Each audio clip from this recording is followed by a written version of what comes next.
What's up everybody? Welcome to the Stocks channel. My name is Cory and this will be your daily stock market technical analysis update. We saw some selling in the stock market today and the question is, will the selling continue or was this just a temporary cool off before we begin heading higher? Before we jump into the charts, please go ahead and smash that like button, and if you're new, go ahead and subscribe so you can follow along with all of my daily updates. First up, we'll look at the S&P 500.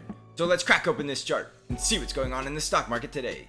Alright, so on the S&P 500, we did go down negative 0.68% today, and we're back below the 5 EMA and our magenta trend line. Now the one thing I want to make known is if we draw a box around the price action that we've had going all the way back to September, we did get that false breakout where we started to break above the trend lines, but then we got into that huge correction month of September. Now if you compare that to where we are today in November, we did break above these trend lines, but you can see that we have a lot more price action above this green box that I just drew. So this makes the breakout more and more real the longer we stay above all of this price consolidation, because this was our correction period. Remember, if we zoom out on this chart, we are definitely in a long-term bull run. You can see from after the crash in March, we have been on an absolute tear heading higher, and like all bull markets, they eventually need some sort of cool off and some sort of correction. So you can see a lot of ABC moves in this pattern where we had the correction from that bull run, a bounce up in an ABC, and then another bounce down in an ABC.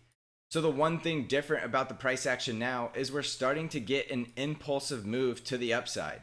So ever since we've had this huge impulsive move, you can see we broke out of this consolidation box, which is represented by this big green rectangle. And now that we're starting to hold up above that rectangle, we're starting to get some price chop, which is just corrections to this impulsive move to the upside. So after these corrective moves, we're gonna start getting another impulsive move to the upside again. And that's how these bull markets develop, and that's the early stage of a bull market. So we are so bullish on this market because the price action is telling us to be. If we follow the trend and we follow the price action, it's telling us that this is in early stages of a bull market. We're closing above a critical consolidation where the price action was basically going sideways. Now we're back above that consolidation and we're continuing to close above this box and we're continuing to hold up above support. So we're back below the 5 EMA, but we're still holding up above the 13 EMA, and we're still holding up above this purple trend line, which goes all the way back to 87 and 2000. So those are critical market tops. If you go back to 1987 and 2000, those did call the market top. So the fact that we're now trading above that trend line is a critical point of data that we need to recognize, and it's likely telling us that the stock market is going into a bull phase that is going to start going to higher and higher prices the longer we stay above this trend line. So let's jump over to the SPY ETF where we have some more data to look at. And if we jump over to a 1 hour chart, you can see that we are forming higher lows and lower highs. So we're in somewhat of a consolidation where we have this wedge forming where the highs are lower, but the lows are also higher. So we're not in any bearish trending or any bearish price action just yet. Now, one thing you need to watch if you are a bear, and I know you bears are hungry out there, so I'm going to go ahead and throw you a bone. There is this 352 level that if the SPY ETF does start closing below this level and we start getting price action below 352, that'll be the first sign that the bears are ready to eat. But as long as the price action is above 352, the bears need to stay in hibernation mode because this is a very bullish market. And if we don't break below 352, we're going to just continue to head higher. So if you're a SPY bull or a SPY bear, I don't care. Just watch this 352 level. And the longer we stay above that level, the more bullish we're going to be. If we start closing below 352, now you can make a bear case that we're likely heading lower. And then you could argue maybe we even come down here to 338 and close that gap. But in order to close that gap, we need the bull trend to reverse and we need to start closing below 352.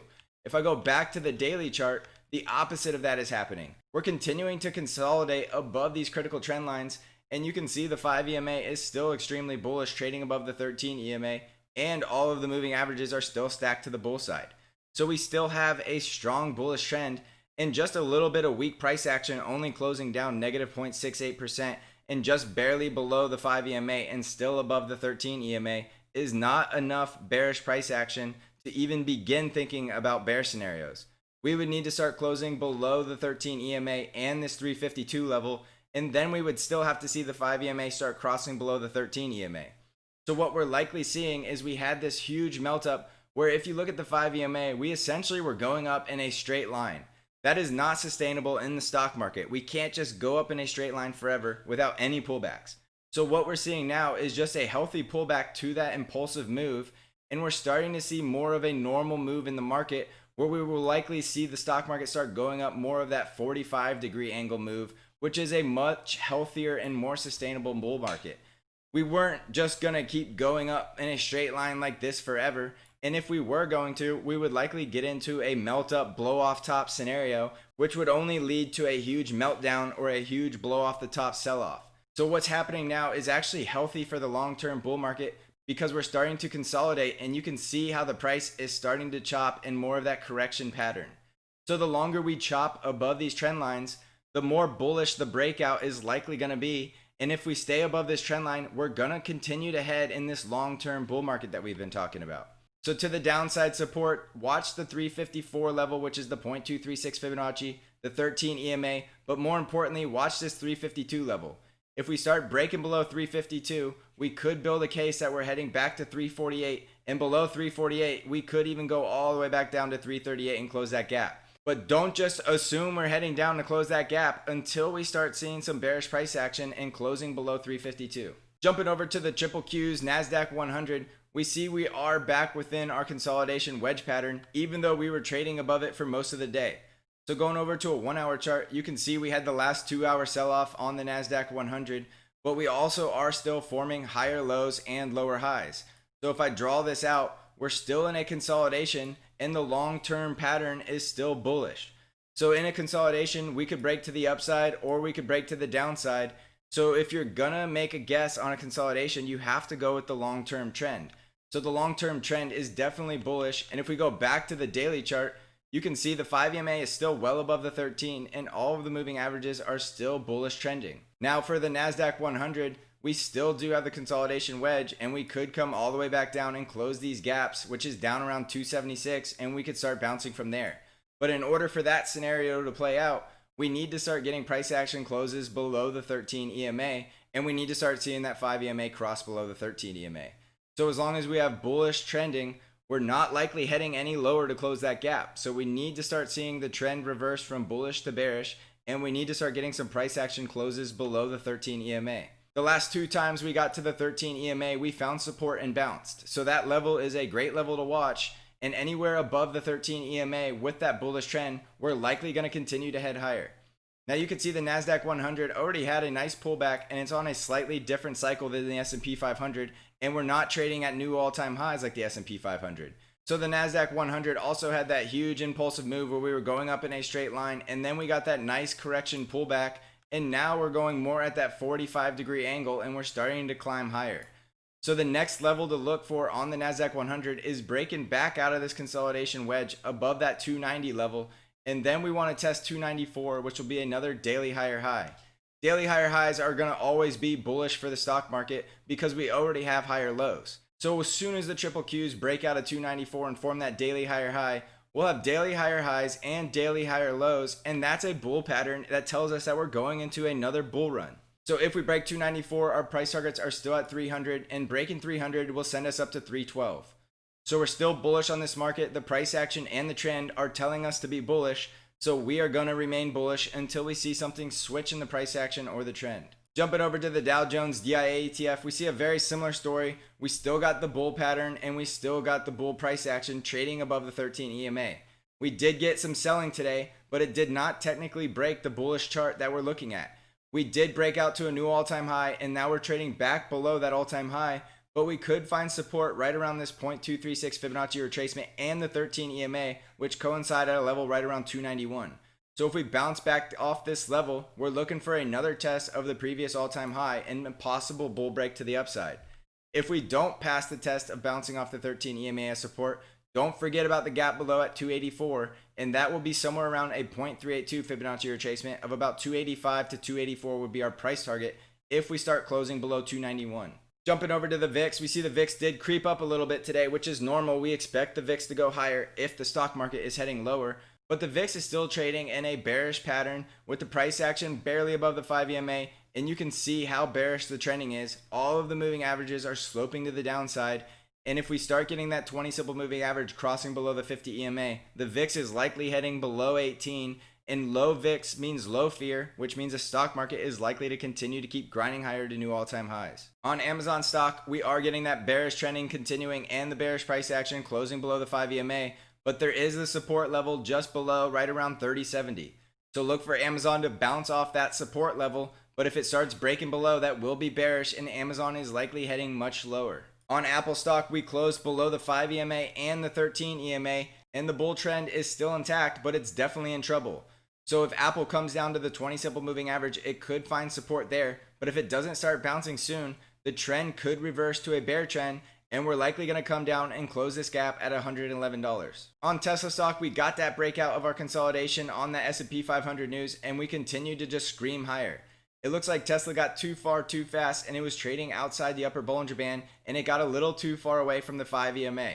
So it looks like Tesla's cooling off around its previous all-time high, right around that $500 level.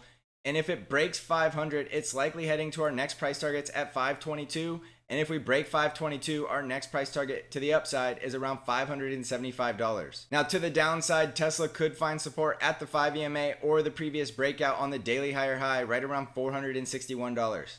If Tesla starts breaking below 461, we could come all the way back down to the breakout level at 427 and test that as possible support. On Nvidia stock, we did get a bearish close, and we're starting to get a little bit of a bearish trend with the 5 EMA starting to cross down to the downside.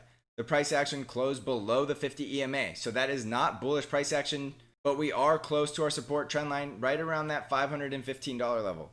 So if Nvidia continues to downtrend, we're going to look to see if Nvidia is going to bounce off 515, and if it breaks out of support to the downside, we're likely going to see some lower prices on Nvidia if this support level doesn't hold up.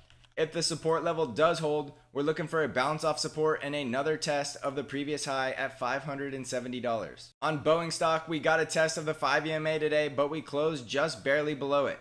So if Boeing's going back into that bull trend, which it looks like it is because that 20 simple moving average has now crossed over the 50 EMA, this could be a buy the dip scenario, and this could be a good buying opportunity on Boeing.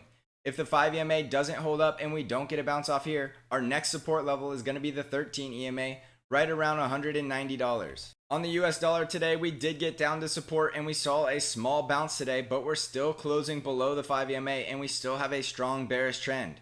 So if the dollar breaks down below support, it's going to show more weakness, which is going to be strength for the stock market. If the dollar starts bouncing from here, we could see more correction, and that could put some stress on equities. On gold, we got down to support yesterday as well, which was right around that 1860 level, and we did get a bounce today. However, we're still closing below the 5 EMA and we still have that bearish trend. So gold needs to either bounce and start getting some bullish closes, or we're probably gonna break below support and go down to our next level at 1810. On silver, the trend is picking up bearish momentum and that 5 EMA is crossing to the downside, and the price action is still closing below all of the moving averages. So silver is not looking bullish, but it's also neutral because it's trading right in the middle of the Bollinger Bands, and the moving averages don't have any strong momentum trending just yet. So silver's neutral and it could break to the upside or the downside. On Bitcoin, the bulls are still fully taking over the market and we're still trading above the 5 EMA on this monster bull run. We've already exceeded our price target, so our next price target is to the upside at 19,600. The volume looks really good on Bitcoin, and as long as there's this many people trying to buy into Bitcoin, the price is just going to continue to head higher. In the financial sector, we finally got a price action close below the 5 EMA, but we still have a very strong bull trend. Our next level of support could be the 13 EMA before we start heading higher. On the industrials, we also closed barely below that 5 EMA, but we still have that really strong bull trend, and the next level of support will be that previous breakout right around $85. On healthcare, the bull trend is in trouble, and it looks like that 5 EMA could be ready to cross below the 13 EMA very soon. The price action is finding support just above the 20 simple moving average, and if the healthcare bulls are going to keep healthcare running, they need to start bouncing soon, or this trend and the price action are going to start turning to the bear side. So going back to the S&P 500 to summarize, we see the stock market is still looking bullish with a lot of trending going on, but the price action is starting to show a little bit of warning signs. But we still have a lot of support levels left that can hold up and maintain the bull run, which will maintain higher lows. So higher lows are always bullish for the market, and on the S&P 500, the number one level to pay attention to is this $352 level. If we start getting price action closes below $352, that'll be your first cue as a bull to start thinking about the bearish side of the market. But as long as we're above 352, I'm still bullish on this market, and I'm still following the trend, which is bullish. The trend is our friend, and if the trend is bullish, we want to be bullish as well, and we want to look for possible buying opportunities. We don't want to try to guess that the market's rolling over, and we don't want to try to guess that the market's going to go into a bear market until we see the price action show us that that's the case. So as long as the price action is holding up above support and the trend is bullish, we are going to remain bulls. Also, if you're looking for a community to trade with, there is the Stocks Channel Discord, and you could find out how to join the Stocks Channel Discord in the link below in the description. Thanks for watching, everybody. Have a great weekend, and please remember to smash that like button. If you're new, also go ahead and smash that subscribe button. I hope you're all having successful trades, and as always, I will see you in the next episode.